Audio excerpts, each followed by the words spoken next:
Well, good afternoon, everybody. Thank you all very much indeed for coming either here live to the Unconference in New York or attending online. We have just over 500 of you now registered for the broadcast for this all around the world. It's great to be here in New York. Over the course of the last month or so, for those of you that aren't aware, we've had a series of events here in the city. We've had meetups and get-togethers where people have come to coffee shops and spent an afternoon or a day learning how to build apps and learning how to code for the first time. It's been a really great success. Some of the events have had up to 60 people at them, and we know that there are quite a few of you are now going to go on and get into the apps business as a result of all of that. I think it might be a really good model for us to look at rolling out in some of the other cities around the world over the next few months. We're going to have quite a few more events here in New York over the coming months, and we're looking forward to doing all of those as well. For us, back home in Edinburgh at the moment, there's a real buzz, a real sense in our office. We've been working very hard since the Kickstarter campaign 2 years ago to bring out a brand new version of the platform. And obviously over the course of last year, we brought out version 7, and we've been working very hard to make that work. But version 7 was never the end goal. Version 7 for us was a version of software which was necessary. And if version 7 was necessary, then version 8 is awesome. It's really fantastic. So for us to be in a position where we're at the point of just starting to get this to the hands of people is very, very exciting indeed. For those of you that don't know, we're from Edinburgh in Scotland. This is a picture of Edinburgh Castle there. And if you haven't visited Scotland yet, you can be assured that it does look like that every single morning. So come on over. It's beautiful. So I've got a lot to talk about this afternoon. I'm going to come and talk about version 8 in just a few minutes. Before that, I want to talk about something else that we've been working on over the last few months, both here live in New York, but also online. And it's before I do that, slide order. I'll insert this here. This is a good moment to say it, a good moment to give everybody a heads up. We are working quite hard this year to consolidate our branding and to do a lot of outreach and to bring in a lot of new people into the platform. One of the decisions that we took was that having two names, having a company named RunRev and having a name for the platform LiveCode was a name too many. It was one thing too much for people to take in. So as of today, RunRev is gone and the company is simply going to be called LiveCode. So we are now officially LiveCode Limited. One less brand to remember, one less thing to have to say, and it's much easier to search for as well. You know, are you searching for RunRev or are you searching for LiveCode? So that's just a quick heads up. That is done today. So I want to talk a little bit about our creative course. And I know today in the room we have people of all different abilities. We have some very long-time users, and we also have people who are brand new and maybe looking at LiveCode for the first time. And I also know that that's the same online. We have quite a mixture of people. We've got people in our existing community who are there, and also people that are starting out. Create It with LiveCode is really relevant to all of you, and I'm going to explain why in a moment. But first of all, I'm going to back up and just show you a little bit about what it is. So we've been running this program where we're showing you how to build all of the various default apps, the apps that you know and that you're already familiar with, that come with various different devices. So we go through, and for those of you that haven't seen this yet, we show you how to build the Messages app, the Calculator app, the Notes, and the Clock. And it's a really great program because it shows you how to do it step by step. But it also means that at the end of each one of these apps, you have an app that looks good, that looks professional, that performs in the same way as a professional app. The goal is to take you from complete beginner through to the point where you feel that you have the skills to be a professional app developer. And along with the course, we've been running these series of events and webinars to talk about the whole business of apps. You know, is a freemium business model better, or is a subscription model better? Is it easier to sell your app in the App Store, or is it better to have it on your own website? What platform should you target? How do you market it? How do you do market research? And we've been bringing in a range of experts, people that have big multi-million-dollar app businesses that have been very successful, as well as hearing from some of the challenges that people have starting out and talking you through all of that. It's been a great journey for us. It's been an incredible amount of work, but the feedback that we've had from the first few hundred people that have gone through the course over the last couple of months has been absolutely amazing. And I want to show you very briefly, if you are just starting out and you haven't seen this before, I'll just show you a 5-minute demo of what it's like the very first time to come in and build the calculator application. And if you have used LiveCode for a long time, then I invite you just to forget about that and step back and just remember what it's like that very first day that you came in and decided that you would start learning to code. What did it feel like to build your first app? And that's the experience that we're replicating with this course. Doing so in a way that I hope you'll agree, certainly from the feedback we're getting, is very, very accessible. It's very easy for anybody to get into. So I'll just show you very quickly. So this is the LiveCode development environment. 70–80% of people watching this you will have seen this, you'll be very familiar with it, but I know that we have some people who are starting out from the very, very start today. So in LiveCode, you start out creating an application and you start out by creating a new stack. And you just drag that out, and I'm going to call this calculator. So we go into our stack inspector.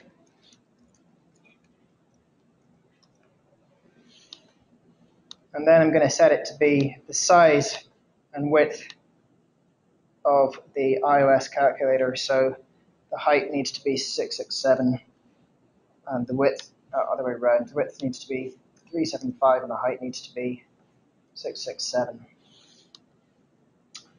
LiveCode has a drag-drop user environment. It's very easy to create your objects. You drag out user interface elements that you want to use. So I'm just going to drag out 4 buttons that I need to create various buttons that make up our calculator user interface. Remember, our goal here is to produce an app that looks exactly like and behaves exactly like the iOS calculator. So I can go into those objects and set the width of those objects to be 110 in this case by 92. And then I go into alignment, just align them so that they're all aligned at the top, and then edge to edge across. I'm just going to make that stack. That's the other way around again, 92, 110.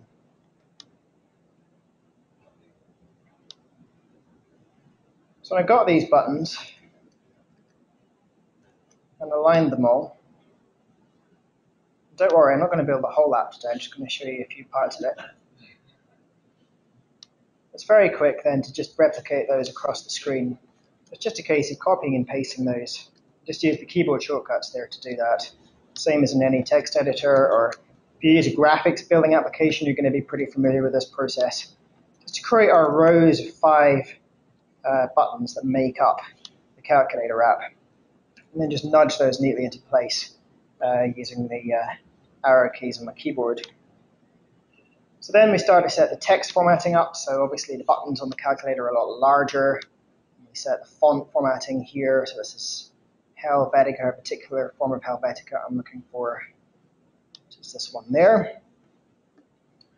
And then, of course, our iOS buttons don't look like that. So we need to turn off a few properties. We need to turn off the border and the highlight border.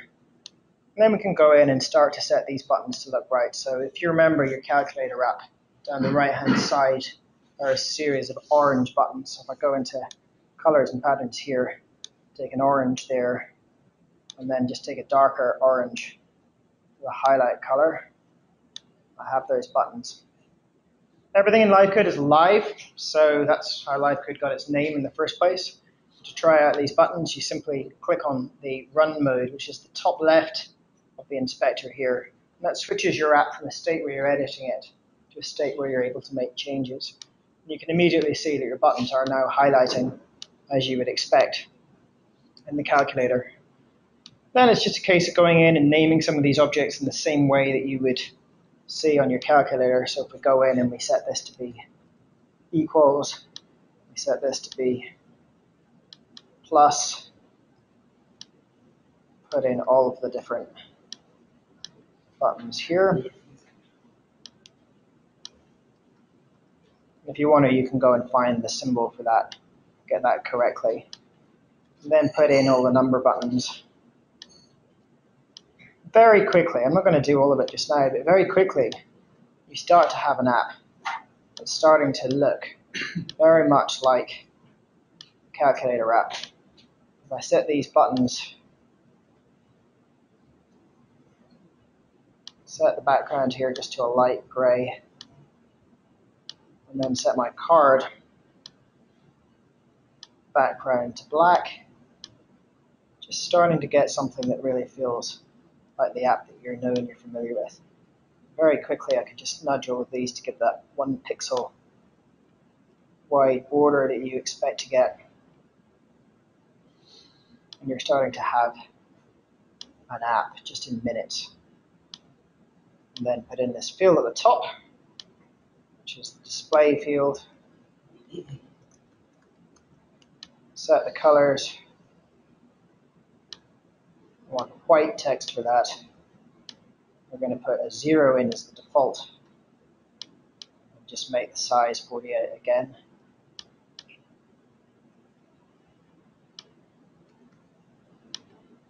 We're starting very rapidly now to have a calculator here. So I'm going to skip ahead a little bit. A few more minutes of carefully setting up all of these properties. And all of the stuff's available in the slide decks we created with LiveCode. And we can go on in and we've got our calculator just a few minutes further ahead of all the various different objects. And it's not doing anything yet because it doesn't have any scripts. And a script in LiveCode is attached to each object and it tells the object what to do. So if I want to bring this calculator to life, I just add a script to one of these objects. I go into the 7 button here, for example, and open up the code editor. See, LiveCode's populated it with what's called a message handler. LiveCode is an event-driven language, which means that whenever the user does something, a message gets sent to the object that the user does that to. So think of it like the postman delivering a letter. When I click on this button, the mouse goes down, and then it comes up. So mouse up is sent when that happens. And LiveCode maps out automatically onto mobile, so that gets mapped to a touch action on mobile. So all we want to do is put the short name of me. Now the short name of the button is simply 7 because we named that button 7. So what I'm saying is put 7 after field display. And when I apply that, I can go immediately into the run mode and I can start putting my 7 in. And as the lesson progresses, we then show you how to group the objects so that you only need a single script for all of them rather than having to copy and paste that code into every single individual object. I can go in and group those, and then in the code editor for the group, I can put in the mouse up routine. And we explain at this stage that instead of going the short name of me, put the short name of the target, which is the button that you click on. So that will vary depending on what button you click on after field display.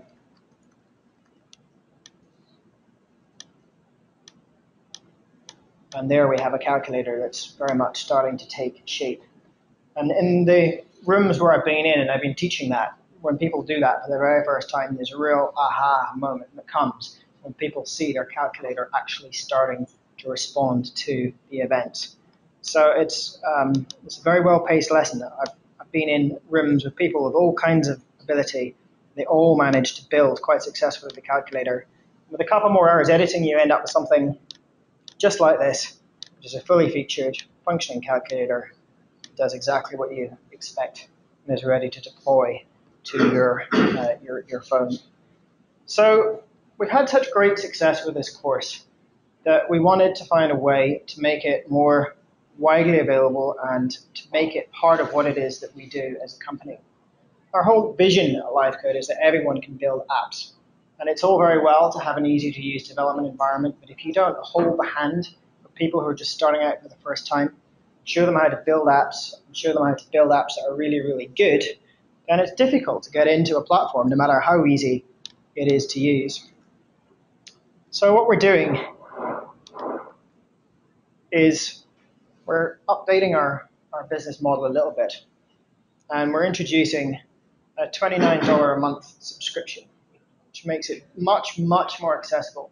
So we had hundreds and hundreds of people literally sign up for this course at $299 for your annual license. And what we're switching to doing is having a $29 a month, very, very simple, straightforward license. It's not complicated, it's not difficult, there's no commitment, there's no minimum term. So you go onto our website, you get a 30-day trial, you get the first 4 lessons over that 30 days, which you use with the free community edition. And then after that, if you want to keep going, you subscribe. And it includes an Indy license for LiveCode. It also includes web hosting. It includes the created course, all the academies, the LiveCode.org email address. It's basically everything that you need in a single box.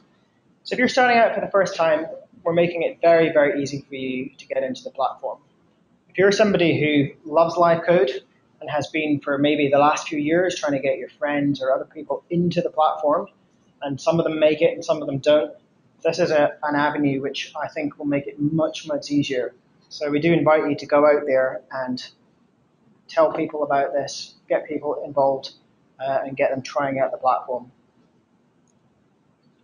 Just a really quick note, your existing licenses are not changed. The annual options are all staying the same.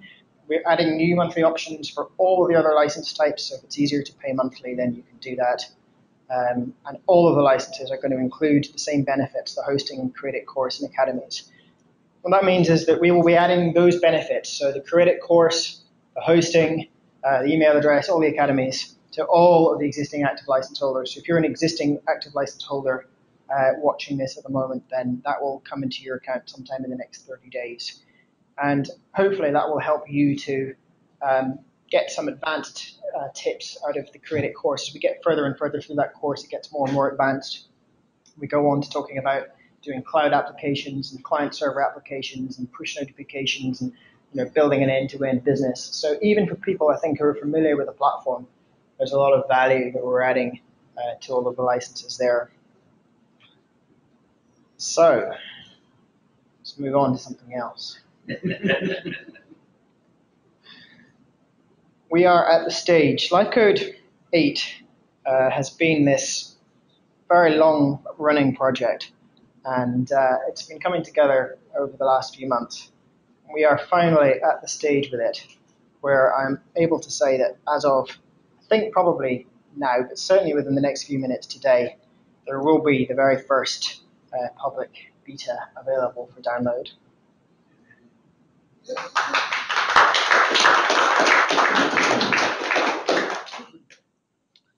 So let's have a look at some of the things that are in LiveCode 8. What's different? What's changed?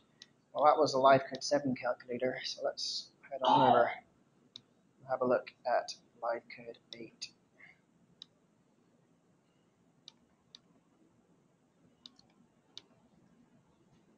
Just going to reload it actually.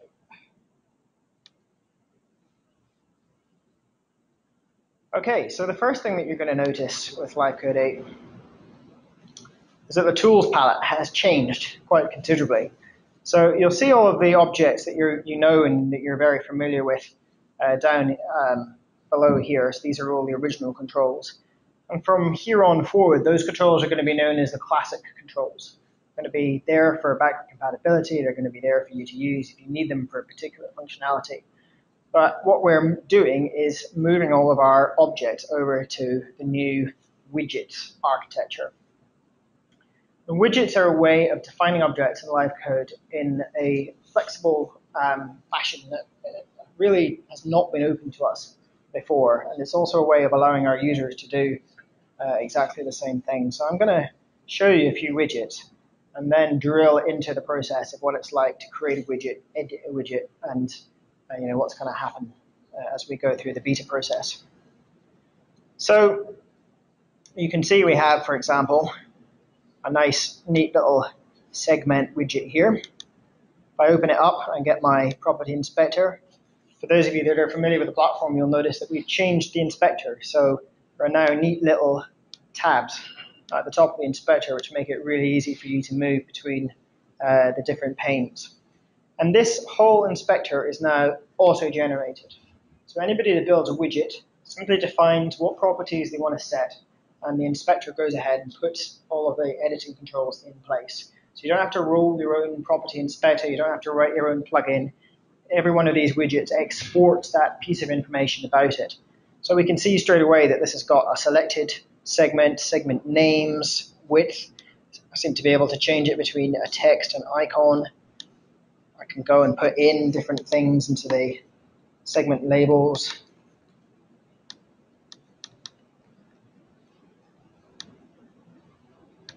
All pretty much as you would expect, very straightforward. We have a little on-off switch here, only style for iOS. We have a header bar. So this header bar, it's not a group, it's not multiple objects, it is a single control, resizes perfectly, scales as you move it. Pop that at the top, and I immediately have a mobile looking app. And if I call that test app, put that into the top there. And then I've got various different actions. So widgets can define what messages they send to your stack. If we have a quick look at this, you'll see that the header bar, let's have a look and see what messages this is sending. So the easiest way I find to discover what messages any object's ever sending in LiveCode is just to open up the message watcher. And if I just click on the plus button, I see that there's a header action message getting sent when I click on that. And there's a back action getting sent when I click on that. So all I need to do is go into my code editor here and on header action,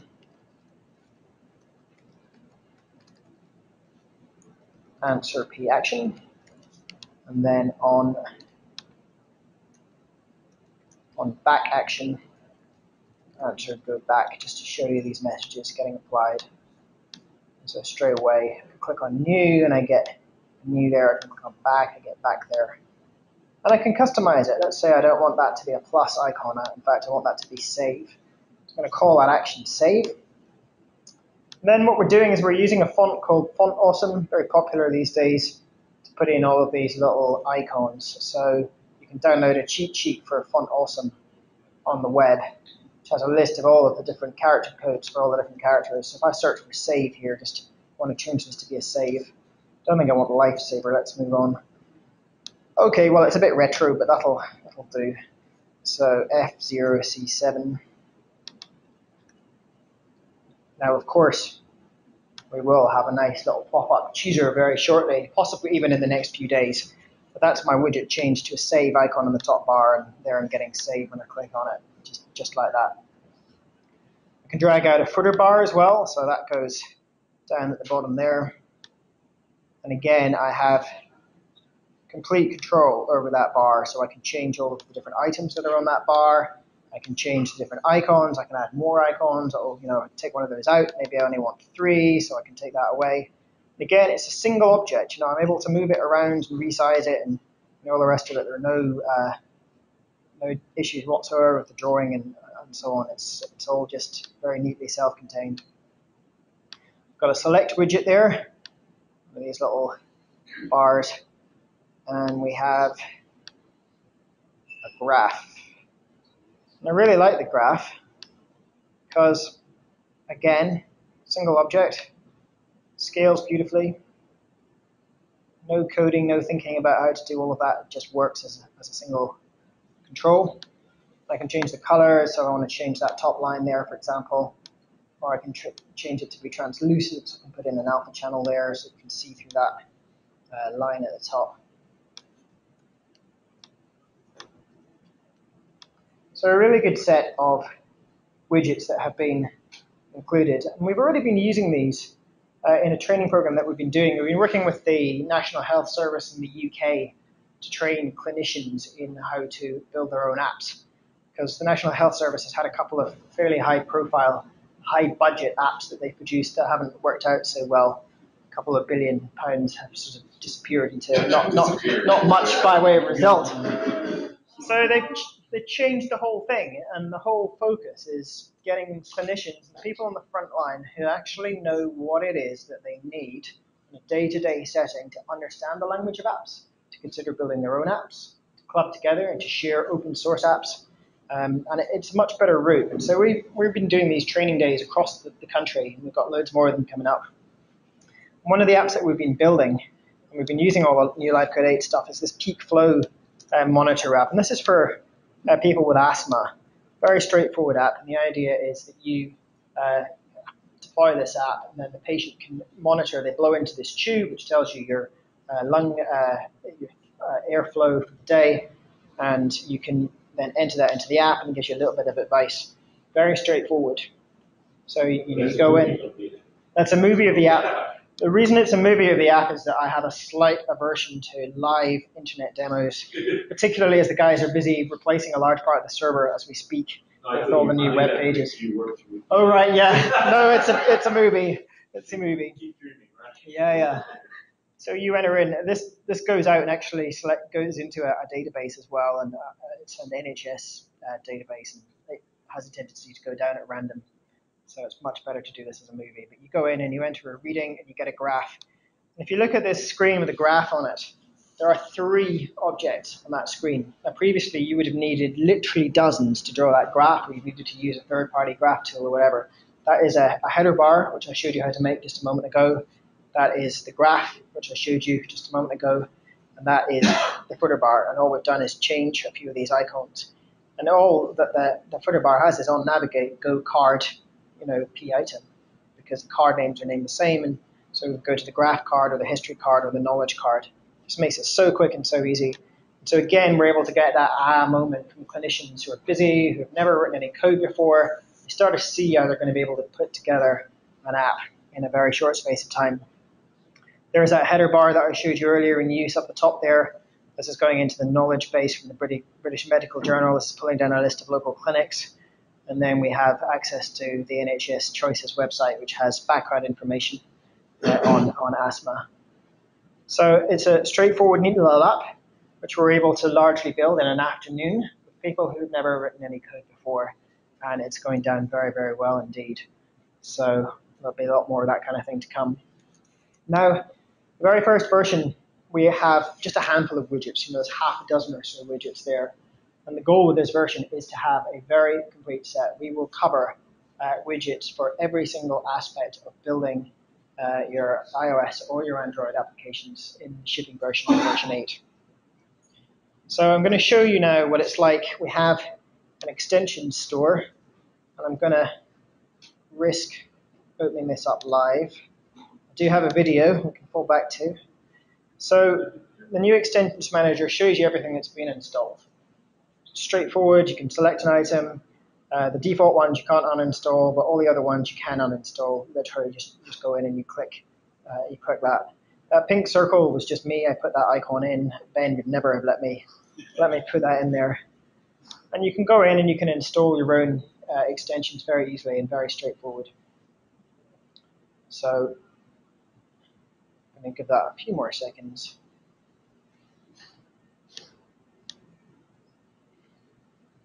If you're watching in tech, which you probably all are, this is a little temperamental. I'm going to move to the video for that. So all you need to do is go in and load the extension store, and you can see the various different extensions that are there. You can search through. And anybody can go in and upload extensions. It's very easy. So I've got a clock one here, and you can have little screenshots to show what that looks like.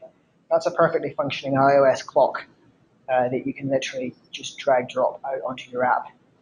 And you just hit the install button, and then a moment later, once you do that, you'll see it appear. I've done that already, so I've installed the clock, and there it is.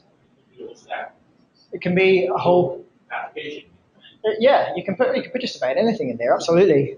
This is a neat little clock. It works. It's quite happily animates in the background, and it changes between day and night. You can do time zones and stuff like that as well. That's a good example of how to build a widget. So very easy to install, very easy to uninstall, and all you have to do if you want to add your own is you just go up online and you go into the registration area. So you just log in with your user account to LiveCode.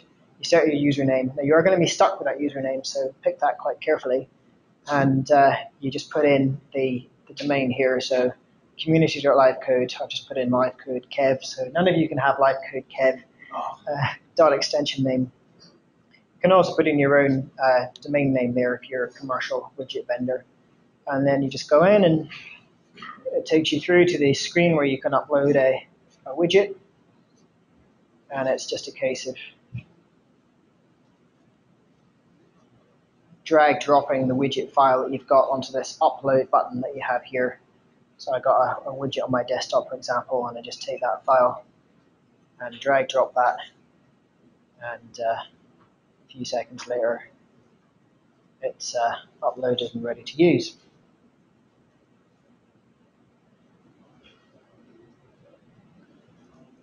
So after that screen, there's a couple other screens that you just go into and choose whether it's for yourself or whether it's public, and it goes up into the store, and you can go ahead and use that straight away. So let's talk a little bit about what we're actually seeing here. You know, from a user perspective, I think it's pretty obvious. You're getting all of these components that you can drag drop very easily. There's a lot less to know when you're building your first app. But what's it like from the perspective of somebody that wants to build one of these widgets themselves? So let's go back to the slides here for a second and just take a quick look at our architecture. So it's quite a major shift for us. It's a really major shift for us. This is the biggest change in the LiveCode architecture since version 1. There's no question about that. What we have here is we have at the top your existing LiveCode script, so your current object, your current app, your current libraries, all of the rest of it. It's all unchanged, all works just as it did before in version 7. But what's happening is that the LiveCode engine, which used to be this whole section at the bottom here, is now shrinking. It's getting smaller and smaller. And next to it, we have on the same level LiveCode Builder, which is this brand new language for building widgets. And then we have the widgets themselves. And so LiveCode Builder has access to the OS, and it has access to a canvas and theme drawing API, which works very much like SVG. So you specify paths, you can do subpixel positioning, you can do rotation, transforms, all of those kind of things to render your objects. Widgets can either be objects or they can be libraries. So objects are the things that you drag drop out.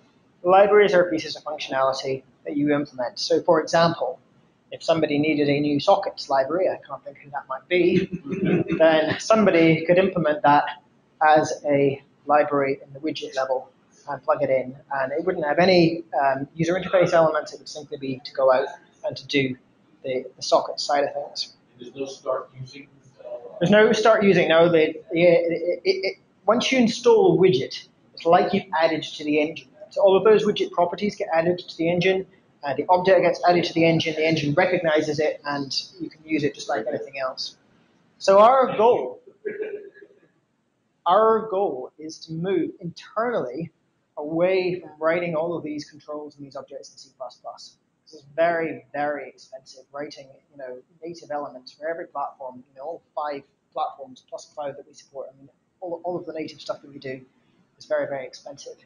And if only our team were the people that were using widgets, it would still feel like we had a team that's about 5 times the size because of this increase in speed.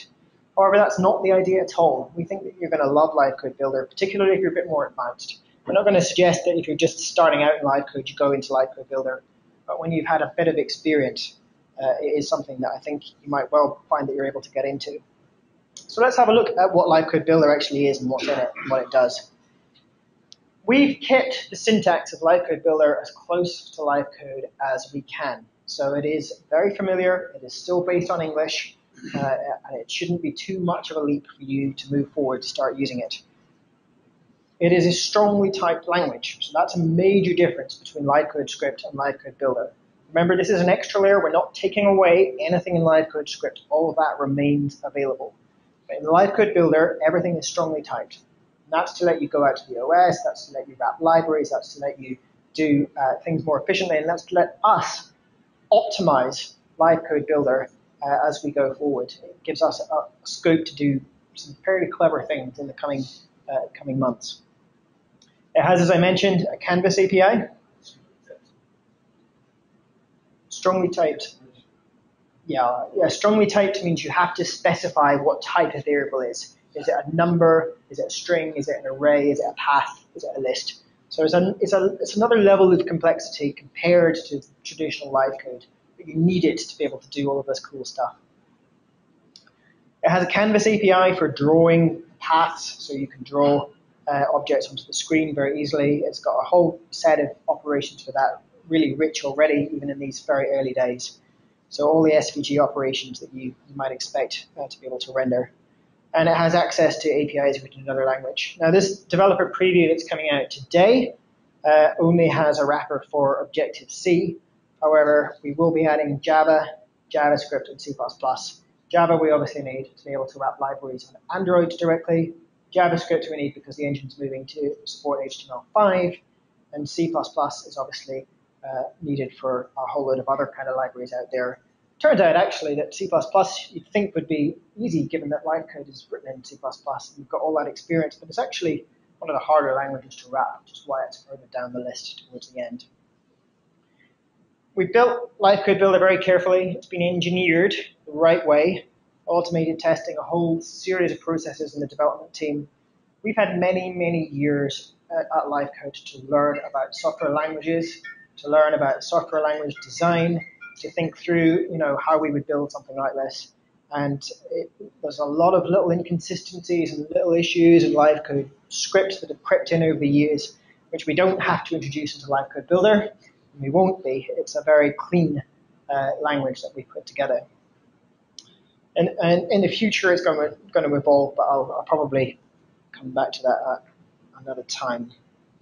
So what does a widget look like? Well, widget is a self-contained module, and it gets built by the extension builder plugin. So the extension builder takes essentially a script file, which is a text file, and it compiles it into all of the resources that widget needs in order to be able to operate.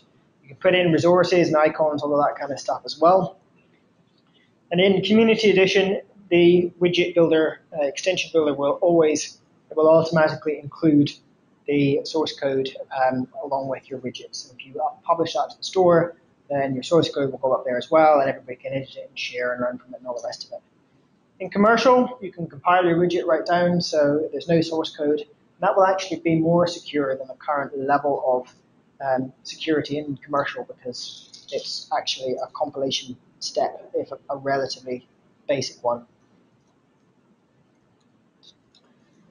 So I want to just walk you through what it's like to write a very, very simple widget. Just talk about what this looks like so you get some idea.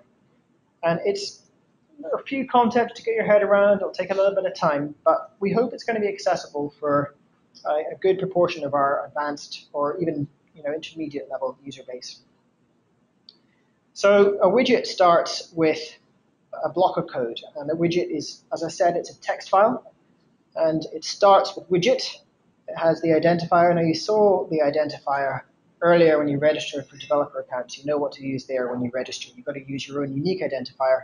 And then on the end of that, you get to put in whatever the name of the particular widget is. And in this particular example, we're going to be building a pink circle widget, which is really, really boring, but it gives you a good idea as to what you have to do. And then we have end widget, so widget end widget. And then in the middle between all of these, we have the code for the widget itself. So the first thing that you do inside that code, so this is now inside that block, is you declare metadata. So metadata title is my pink circle. Metadata author is Ben Beaumont. Metadata version 1. And that just tells LiveCode what those things are. You then need to implement core handlers that get sent to your widget when certain things happen. It's actually really simple. There is an onPaint handler, which is sent whenever the widget is needed to redraw. And you need to be quite tight about how you write that handler because it's going to get sent internally to the widget a lot. And you use that to essentially draw the widget to the screen. So onCreate is sent when the widget is very first created, and that's a good place to do more complicated calculations because you can afford a little bit of an overhead there. It's not going to be sent constantly. It's just when the widget first gets created. And then geometry change is sent when a control is changed in size.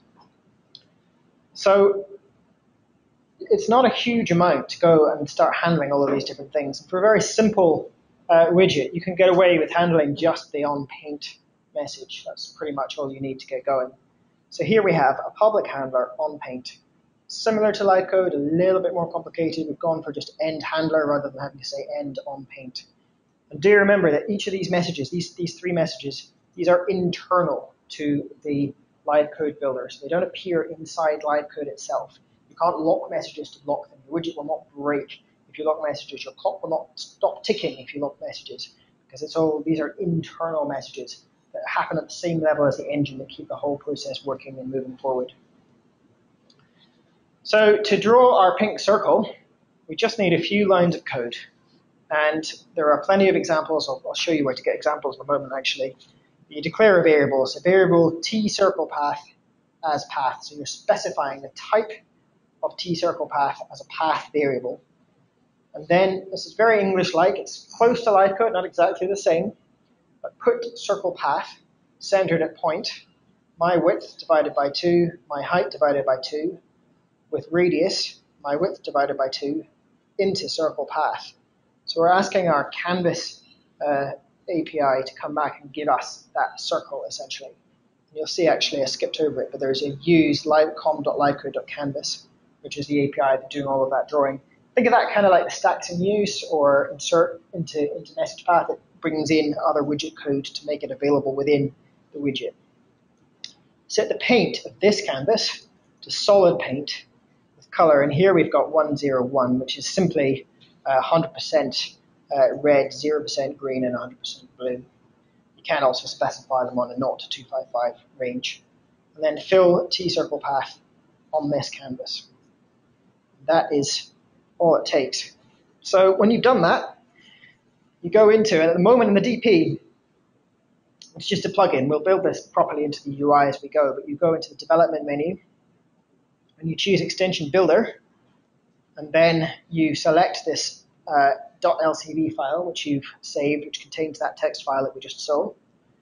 And then you go ahead and you basically press package and you place install. And when you install, it asks you what icon you want to use, which is where I selected a little pink icon, and it pops it up there into the tools palette. And I've got a pink circle, actually. It's just right here. Here's one I made earlier. And all it does is draw a pink circle. So the next step, just to make this a little bit more complex, is let's say we want to be able to set a property on the circle. So let's say that we want to be able to set the margin of that circle to 15. LiveCode objects have got margins, so you want a bit of white space around the edges for whatever reason. So properties are very easy to get and set in Builder. All you have to do is you say property, and then you put in the name of the property. So in this case, that was property circle margin. And then you put in get, and then you either specify a variable or a handler. So get could be just a variable, and it will just return the result of that variable, or a handler. It's like calling a function to calculate something and return it. So get set. So all you do here is property circle margin, get m margin, which is variable, or set margin, which is a handler. And I'll show you that handler very quickly.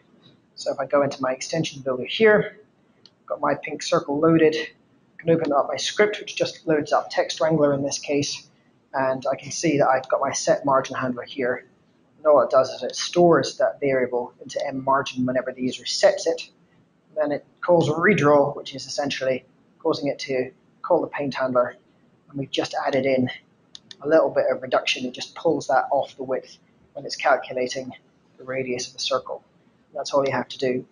Now you'll notice that Text Wrangler there is colorizing the scripts.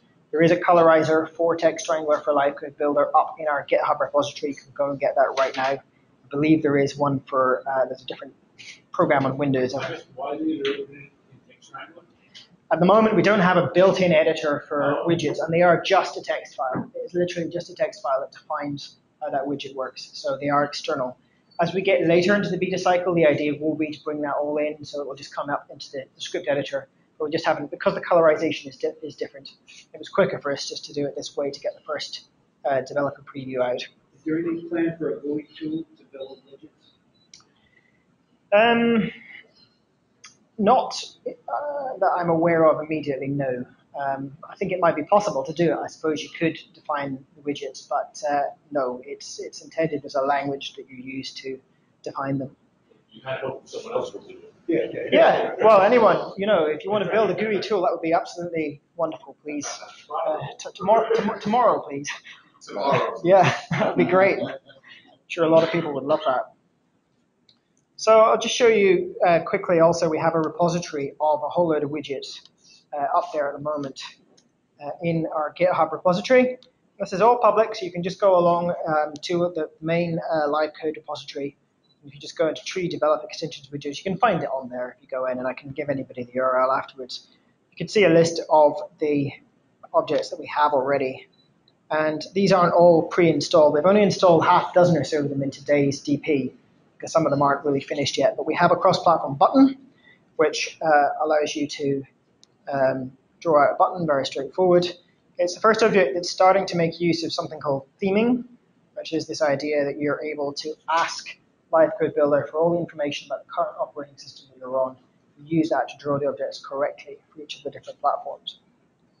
With a chart, which was installed, we have a checkbox, clock, graph, header, list, multi-list, map bar, think circle, which I just showed you, a progress bar, radio button, segmented control selector. There's a new SVG icon that's just gone up, and a switch button. There'll be lots more coming in the coming weeks. And as these mature and as they get to the point where we're happy with them, we'll start to build them in, so they'll come into the actual build, so you won't have to go out and put these in. If you want to use one of these right now, here's the process. You just go into GitHub, you select the actual file, you go into the raw screen for it so that you get the actual text file. That's the widget code there. Select all and copy. Then just open up Text Wrangler, paste it in. Now, as soon as you go and save that, you give it a name. So this is the progress bar one that I downloaded. I put a .lcb extension onto that. And what happens is it colorizes straight away. It recognizes that as being LiveCode Builder. So that's the widget code installed from GitHub there. And then we need to go and download the icons that go with that. There are a couple up there in the repository just for putting onto the tools palette. So create a folder called progress bar. Make sure that you put your widget together in a folder. Don't just leave it on the desktop, because LiveCode generates a whole load of files that go with it. And you need to put your icons in the same place. Then you can just go in there, and if we've got an icon for it, you can just go and download it. So this is the progress bar there. This is a little bit more advanced and a little bit more involved. Remember that when we ship this, everything will be either built in or it'll be in the extension store.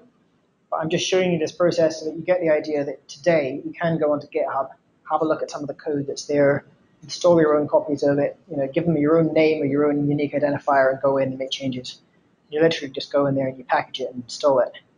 And it lets you select an icon, and then it will install it into the tools palette, so you get some idea as to what it is that widget is doing. This is all version 8. Yes, this is all version 8, the first developer preview that's available for download today. Are the legacy controls widgets? No, the legacy controls are unchanged. The legacy controls are all still in C++. So we're not going to change those, but we will re-implement all the legacy controls as widgets. Right. So over time, all of the buttons, all the rest of it. Yeah, eventually. Well, we'll probably leave them around for quite a long time because people's stacks have been using them, but it should be pretty straightforward for you to take your existing stack and move it forward when we start to have all of these different widgets available. So that's essentially what you do, and that's me just installing a progress bar there. It's pretty easy to go in and make changes. It's quite fun as well, as I discovered last night. So for the clock, for example, just to show you what I did, this is the clock there. It's quite happily ticking away. I created my own version of it. I went in, and let me just find it here and show you real quick. So I went in and I added, just very simply, the ability to get and set an angle property on the clock, which is to set rotation for the clock. So just property my angle, so that's the name of the property. Get m angle, which is just my variable set. And then I declare that variable here. And when the widget gets created for the first time, you find it here on create.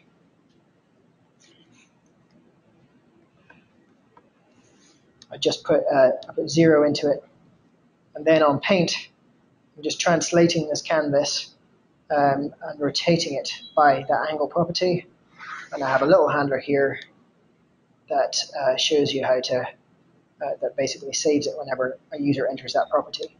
And all it lets you do, I know I'm kind of rushing over this, but all it means is that I'll take one of our classic controls here, drag that out, and put in a scroll bar drag.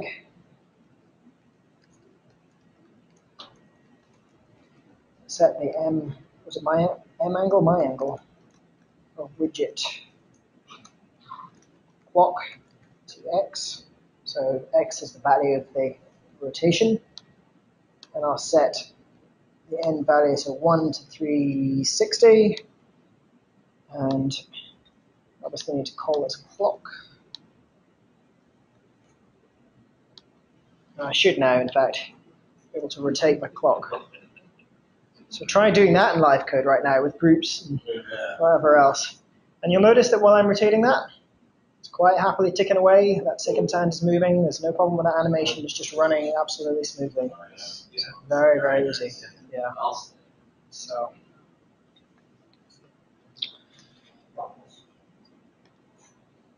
So if you're looking for documentation on this, we have done a bit of work to documentation editor. My build, hopefully they fixed this at home, but it's a little bit picky about the size of the window. It likes it to be just so. So here's the new LiveCode dictionary in version 8, and we've separated it into LiveCode script and LiveCode builder, which are the two languages that LiveCode now comes with. And then underneath all of that, whenever you install a widget, you can quite simply install documentation to go with it. It's all part of the package format, so you can specify it as you're creating your widget. You can specify what all the different things do. That will install it quite happily, so you can go and see what all of those things do. But we made some good improvements to LiveCode script. If I go in here and filter by objects and pull out something like, I don't know, a player, for example, here. Now you can see a list of all the message names that are associated with a player. You can see a list of all the property names that are associated with it. So there's quite a bit more information. It's just been made a bit easier to work with. And if you go into Builder, and you can see all the new syntax that we've got. And as I say, we've made it as LiveCode-like as we possibly can. But it is a new language. It'll take a little bit of learning and a little bit of playing around with. And it's going to evolve a great deal over the next few months. So yeah, that's the URL. I can give it to anybody who wants that at the end, but that's the URL for all the widgets that we're building. And over the next few months, you're going to see lots and lots more widgets that pop up there. And then as they start to mature, they'll start to show up inside the actual platform itself. So feel free to go along in there and check all the source for those out. So what can you expect from our 8 roadmap? We've got our first EP out today. Our goal is a modern, robust, really reliable, and very, very fast-moving platform that's something really special, unlike anything else that's out there. So a long transition to get there, as I said at the start. 7 was the stepping stone. 8 is the goal with this. And we're going to take our time. So, we can expect a multi-month beta process. We're not going to rush this. We're just going to iterate over it again and again and again until we get the language for LiveCode Builder right, until we get a good set of widgets out there. We're going to start moving all the creative materials over there almost immediately. So over the next few weeks, the next couple of months, we're gradually going to start moving some of the original first few weeks worth of content over to use the new widget stuff almost from the start. And we're going to take the unusual step of recommending that new users start out in the 8 DP, because 8 is essentially a 7 engine. So in terms of stability for the actual core engine and for the classic controls, there's not much in it. Not much has actually changed. All that architecture was put in place to enable all of this stuff to happen. So the only stuff that's going to be a bit shaky are the widgets, but they provide such a strong set of new usability to the platform for people starting out, being able to drag out a header bar and a footer bar and a graph and all the rest of it. We think it's the right way to start. We'll be working very closely with everybody that's trying out the platform for the first time to refine those objects as well. So we are going to recommend that people move over to start using the DP of 8. We are not going to be shipping this until it's ready. However, if you are an existing LiveCode user, I would be incredibly grateful if you could resist the temptation to wait until the week before ship date to test if your app works in 8. Please go and test your app as early as you can in the process. We need your feedback, we need input and all the rest of it to make sure that it works. We're going to take our time, but if you can get on board as soon as possible, that's really going to help us.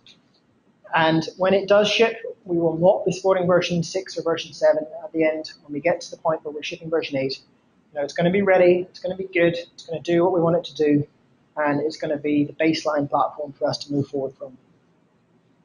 So to give you an idea of the active projects that are not in the DP but that are actually being worked on at the moment that are coming soon, we have the theming API, which is for drawing different themes. And what we're going to do is we're going to produce objects for all 5 desktop and mobile platforms that we support and make sure that all of the objects are able to switch between the platforms. But on those platforms where it is possible to hook in and use native, then we will provide a native theme as well. So you'll essentially be able to perfectly emulate on all of the different platforms, preview everything from every platform, but on those platforms where it's easy to hook in directly, we'll do that as well. If you're creating widgets, do you have to have theming in mind? Sorry? If you're creating widgets, do you have to have the theming API in mind? It will be easier to create system-themed widgets when we have the theming API, and it's coming pretty soon. It's coming pretty soon. We'll definitely speed it up. So system pop-ups is coming. That's the next thing. We've got regular pop-ups working in widgets, but system pop-ups being able to pop up something from the system. Removing most of the IDE itself to widgets. We use our own technology. It can make it much easier, much faster for us to iterate over the IDE, make sure that it's all reliable. It'll allow us to streamline that user experience. And we'll make sure that all of the native hooks are polished as well for the languages that I announced before we ship. So we won't ship until performance is great, until we've got fast, complex mobile apps that are working really, really well. So we have a complete set of widgets covering all the default apps, all the major widgets that you're going to need to use for any modern day app. So they're pretty much covered by the apps created, given that we're doing a dozen of the most popular apps out there. And until there is parity between iOS and Android, we are going to be supporting iOS and Android evenly from the very first shipping version of 8. To give you just a real quick idea about performance, to show you this very quickly, this is a widget. This is not one of the ones that's installed, but you can get it from the repository on GitHub because it's not quite mature enough yet. This is one of these list objects. And this has hundreds of items in it. And there's not really any problem performance-wise. I mean, it's running. We've tested this up to 100,000 items, and it doesn't even blink. Because it's only rendering what's on the screen. So you're getting this really, really good rendering performance. And also all the work we've been doing on this should make it pretty easy. If we need to move some of the drawing for widgets to the GPU, we thought about that in the design. If we need to optimize, again, we thought about that in the design. So we'll do what we need to do. Execution performance, calculation performance is pretty slow in Builder. There's a lot of optimizations we can do. But the drawing performance, because of what it's doing, I mean, that's really, really straightforward. So, yeah, you can connect it to, exactly, and just hook it up and off you go, and you can specify these different icons and hints and, all the rest of it. It'll be fully configurable. So this one's a little bit basic. I'm just showing it off, giving you an idea of the performance, but next week or two, there'll be a new version that's a bit better and, it starts to be more and more configurable, so it's something that we're really actively working on.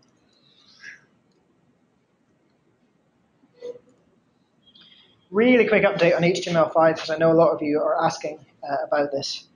So everything we've done in LiveCode Builder, once we got through and we came over the threshold of last year's campaign and knew that that was the direction that we're going to take the platform in, everything we've done in LiveCode Builder will compile to JavaScript. It's been designed to do that without this kind of intermediate step that we have to go through for the rest of the platform. So it'll be a little bit longer before we start to see it, but we've been thinking about that in the design all of the way through, very, very carefully, to make sure that all of those widgets work. What that means is that the widgets and the drawing code will be a lot lighter weight than they would have been otherwise in the browser, so we'll get better performance when we get to the browser. We're still working on the remaining engine, and we're still anticipating a test version by the summer, as we said in the campaign last year. So I'm not going to dwell on that too much just now, but I just wanted to touch on it briefly so everybody's aware of it. I want to make you aware of 2 or 3 community engagement type projects. We're almost at the end now, just to wrap up with. The first one I want to make you aware of is this new project that we're starting in April to work with autistic young adults. One of our investors, well, actually 2 of our investors, have got children who are on the autistic spectrum. And one of them approached us and said, "Hey guys, wouldn't it be great if we could do something for autism? Because 80% of autistic young, or any age, in fact, of people on the spectrum are unemployed. Only 50% graduate through high school, and yet coding can be, for a good percentage of them, not for everyone, and we've got to be careful about that, but for a good percentage of people, that high attention to detail is actually a really good fit for coding. So we thought, wouldn't it be great if we could put together LiveCode and we could take the Create It course and we could essentially customize it for people who are on the autistic spectrum. And our goal is to work with, we've brought on a few partners, from the largest UK charities for autism.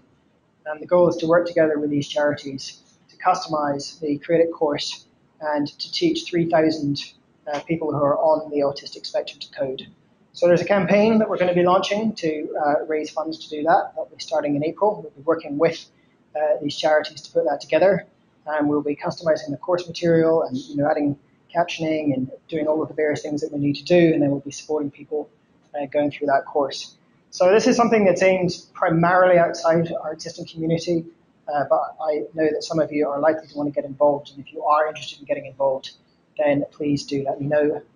There's a URL for it there with a bit more information.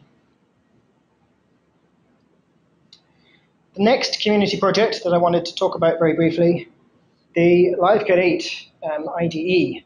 And this is actually quite important for those of you that want IDE changes and IDE progress. From version 8 onwards, it has now been moved to GitHub. In previous versions, it wasn't actually in GitHub. It was in an older system, and it was virtually impossible for everybody to edit and have access to. We're moving the functionality in the IDE to script-only stacks, which is a form of stack, which is simply a text file that contains the script for the stack and nothing else. And that makes it very easy to do version control because you can load it in and you can do differences and all the rest of it. So it makes it much, much faster to make changes. So if you go into the IDE, anybody who's familiar who's edited it before, there used to be this library stack that contained dozens of buttons, each one of which had a script that did something, and trying to work with multiple people on that was impossible. That stack's gone. It's all text files. It's all exported. It's all very, very easy for people to edit. So all the core functionality has been moved out. We'll be moving all the other functionality out as well to make it easy for everybody to edit.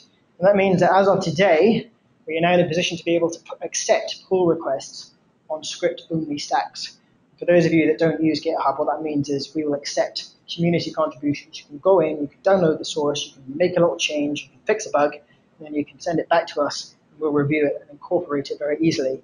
Because we can now use all the tools to difference and work out what it is you changed and do the code review properly. So that should really help to accelerate the process of moving forward with the IDE. We've got some very active engineering going on in the IDE, as I said, moving over to widgets, streamlining the UI. A lot of that good stuff is going to be happening in 8 as well. One thing to note, if this is your first time going into GitHub, please do make just one change for every pull request. Don't change a whole bunch of different things because we want to review one change at a time, not 50 new features that you've added. We're really grateful. It gets impossible for us to look through. So just to be aware of that.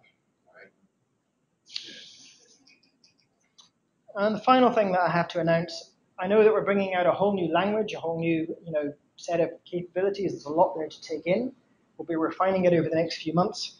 We will be having a global jam. So we're going to be taking our entire development team, everybody that's been working on widgets, will all be there. We'll be online. We'll be on Google Hangout.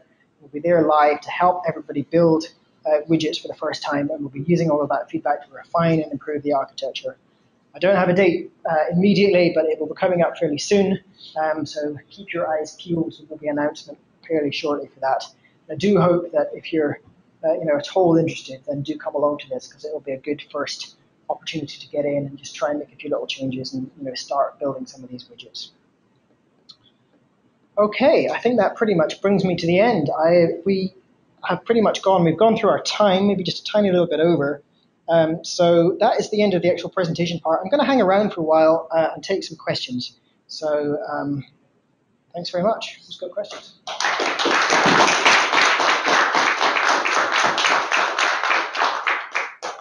Why detect the trend in LiveCode 9 or 10 all variables we type? No. So I'm going to repeat the question for the purposes of the people who are listening to this at home. The question was, do we detect a trend where in LiveCode 9 or 10 all variables will be typed? Definitely not. We don't think that's right for LiveCode script. The idea is to provide that level above all of this other stuff that's as easy to get into, as quick to work with.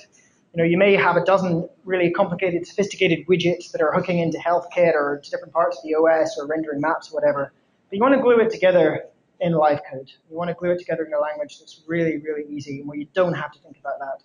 So we're putting in just enough complexity to access the OS and the APIs and all the rest of it, but we want the widgets to expose that functionality to LiveCode script without having to then bring in, LiveCode script will remain typeless all the way through.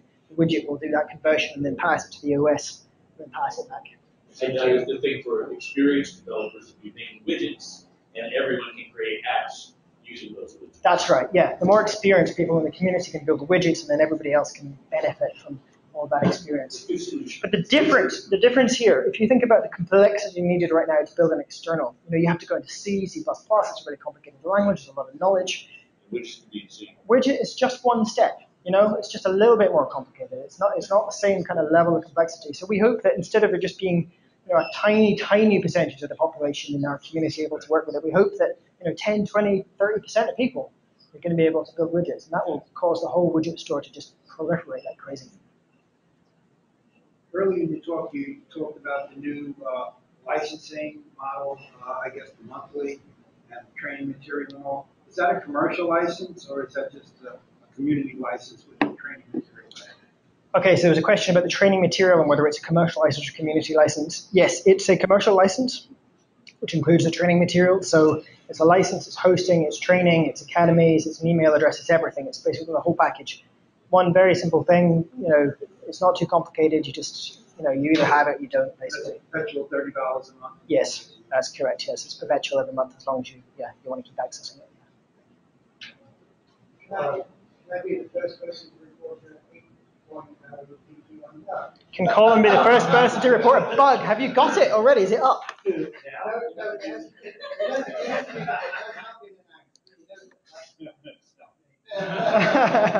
what the tool panel looks like right now. I emailed it to Ben, so hopefully it's something we can fix soon. What's wrong with that? That looks very pretty. There's no classic tools, there are no widgets, there's no nothing. That's what it currently looks like. To see if it's actually live. I know the guy's been racing. It's not actually, well, it's not built yet. So how do you? You should have less predictable. I'll call police. He's got the inside job there. Explain more of how LiveCode and HTML5 is going to work. Can I explain a little bit more about how LiveCode HTML5 is going to work? What exactly that's all about?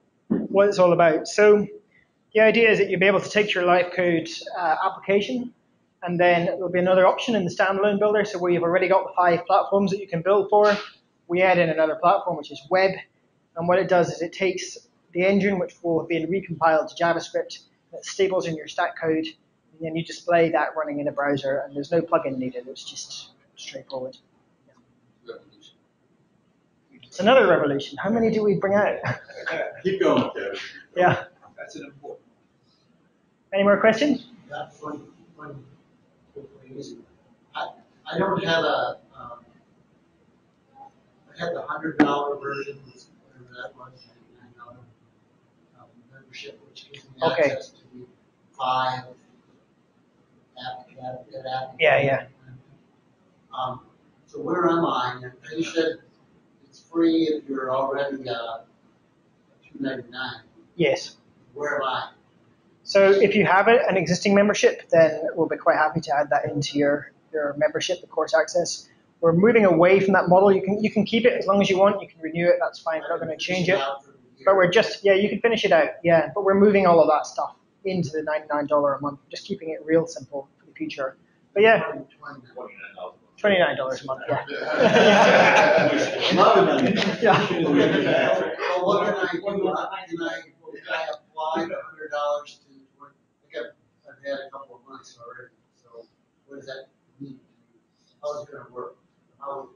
What I convert to 29. If you drop us a line at support, Heather will sort you out real quick. She'll work it out. Yeah. Yep. After a few years, you'll get used to the whole thing. I've got like how many hundreds of thousands of dollars in it. And I just had to buy a new license. Over 20 years. So. One of the complaints that I've seen online, I'm new to LiveCode, and one of the complaints we talked a little informally today was about documentation. Can you tell me the best way to approach your documentation from your standpoint when you think about it now? Is it through the LiveCode editor? Is it online? How would you say documentation could be best sort of for a newbie? Certainly take the course, which I'm going to do. Yeah, so how do I see documentation for new user? Yeah, I mean, that's absolutely critical. Our goal is to funnel new users into taking the course because that's complete, self-contained, it shows you everything that you need to know. And from then you can go into the lessons portal for advice on doing specific things that's a little bit more advanced typically. And you can also go into all the academies, which just show you little bite-sized chunks about how to do different things. But definitely start with a course. That's the easiest way to get started. Yeah. But in terms of the actual documentation of the code, is it in the editor as well as online, or where do you see the actual documentation? Okay, so the documentation there's a whole lot of documentation online, and you'll get that when you sign up now. We send you to that to start out with. There's a new portal. We've just redesigned the website to make it easier for you to access the documentation. There's also the documentation screen in the product. We're looking at adding autocomplete to the script editor. I can't tell exactly when that's going to be, but it's something that they're very actively looking at. So it is coming. I think I skipped a slide, actually, just thinking about documentation there, in that there is... We want to get some questions from people online. Yeah, we'll get some questions. Yeah, just a really brief mention of that as well. I somehow managed to skip over the slide. So all the documentation has just been moved for version 8 to Markdown. So along with the IDE being editable and widgets being editable, documentation is now all editable as well. We do have a community documentation team. Richard is very much involved in that. Dan Schaefer is leading it. So if you drop a line, if you want to be involved in that, we'd be really pleased to get some involvement in that. Just contact Richard at livecode.org. We're going to be working throughout the whole 8 cycle to tighten up. We've moved all the documentation over. So we're just going to go over it again and again and again just until it's really crisp and really clear. Richard Gaskin, yeah. Let me just have a quick look at some of the questions that are coming in online here. So a question here from Frederick. Are they native elements or are they still your own elements? What happens when Apple or Android change their OS design? Okay, so you're going to have a bit of a choice in that you're going to be able to pull in elements that are brand correct system elements essentially in something called a native layer, which will let you render a system element, and that will be entirely controlled by the OS. However, we are also building all of the OS objects in LiveCode Builder using the drawing API, and together with that we are plugging in a theming API. That means that you can very easily preview, you can flip from iOS to Android to desktop all inside the one environment, and it also gives you more control over all of the different objects in terms of customizing those objects or extending them in ways that maybe the native objects aren't able to do. So the answer is it'll be a bit of both, you'll be able to mix and match. The theming API will be very universal in the sense that you could build, for example, a chair object and hook it into the theming API. And that means that if, I don't know if this is the best analogy, but you could switch that chair from being an iOS chair to an Android chair or to whatever other kind of chair, and it'll just work. It'll just go in and pull that information out from the API. You can also create your own themes, and they will hook into all of the different objects. So it's all completely pluggable, and it'll be up to you whether you're wanting to use native objects or whether you want to use objects that are so you can include built. An object that will be as native. Yes, you will be able to. It's not in the first EP, but eventually, yeah, you will be able to do that.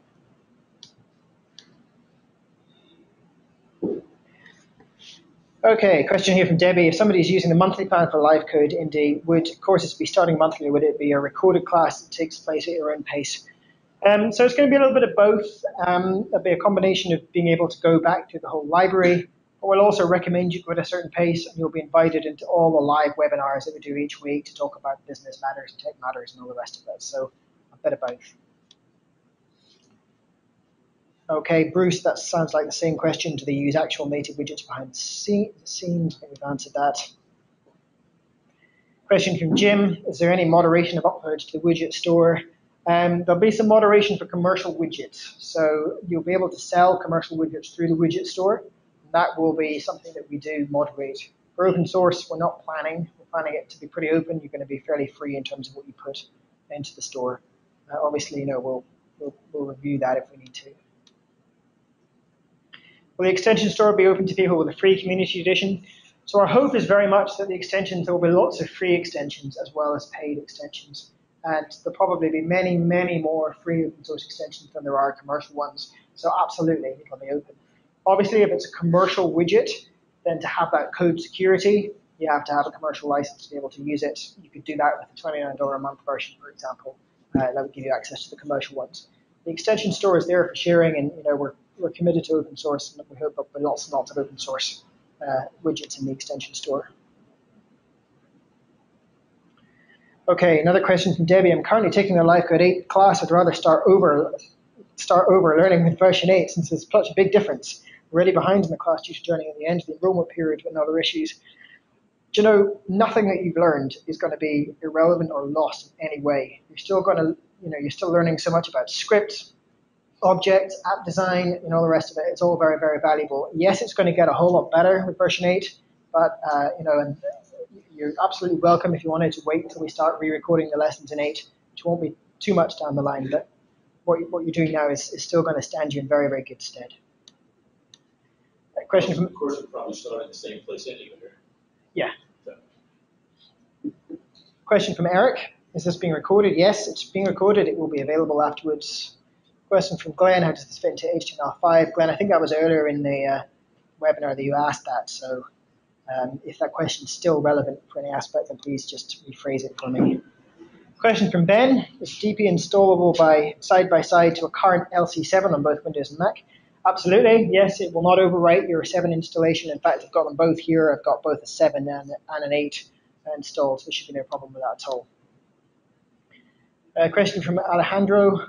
Could we apply image filters like blur to an image using widget and canvas widgets? Do you know, that's a question I actually don't know the answer to. I'd be amazed if the answer was no, but I don't actually. You can't blur yet, says Trevor. SVG 1.1 has it, and Mark is aware of it. So we will discuss that. Okay. So there's been a couple of requests for that already, so we are looking at it. Please repeat the questions. Sound is dropping out. Is there anything in LiveCode 8? It's a question from John. Is there anything in LiveCode 8 that significantly changes how the data grid works? So John, the data grid in LiveCode 8 is a classic control that will work pretty much the same as it did before. So if you put all that effort into building with the data grid, then that's all going to work just as you would expect. However, you may have seen in the presentation that I showed that new scrolling list view and things like that. A series of widgets that do that kind of thing are likely to be another way and a much simpler way of displaying a lot of that sort of information. Trevor mentioned earlier to me that the data grid, the API or the data grid is actually incorporated as the name control. A question from Craig. Because the way the widgets work now is you design a widget, so it's showing all of the docs are going to mark down, they just pull right into the documentation. Yeah. So when the data grid, whatever, like what Kevin showed, or whatever control you're going to use to replace the data grid, those docs will get pulled in. But the docs are like the data grid. Okay, so yeah, a question about documentation of the data grid there, and essentially, because data grid isn't a widget, it's not really covered by what we've been doing, but it will be available in 8. What about widgets for playing video, music? A question from Tobis. There's no limitation on what you can build. By the time we get to the end of the 8 DP cycle, you'll be able to hook in just about anything, and we hope that there'll be lots of different widgets for doing all these different things to get further through the process. Question from Tony. You mentioned the features for apps will be available for iOS and Android. Will they also work on native Windows and macOS apps? Yes, absolutely. Windows, macOS, and Linux. No question about that. Available on all platforms. Question from Bruce. When, if ever, might we see LiveCode as a viable alternative to JavaScript to develop web apps or a LiveCode plugin that would support running LiveCode apps on the website. I think we covered that earlier, actually, Bruce. If that's still a question, let me know. Tom, is the file format the same as in version 7? No, it's not. Not at all. We've had to update the file format because, of course, we support doing quite a few new types of file. Widgets are essentially a new class of object, so it's not. Looks great. Looks great. Please repeat the question. Question from Clarence, will create it include version 8? Yes, it will.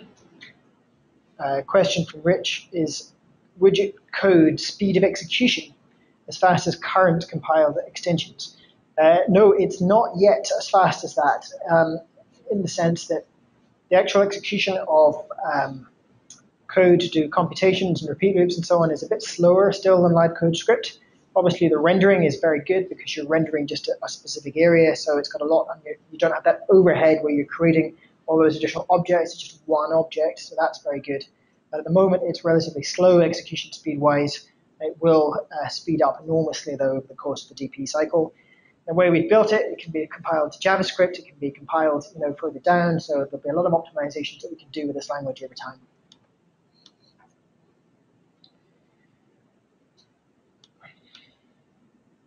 Okay, question from Timothy. Will we be able to work on apps built in LiveCode 7 and LiveCode 8? Yes, absolutely. There shouldn't be any problem.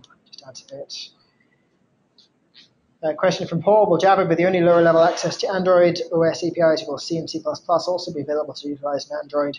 C and C++ will also be available on Android.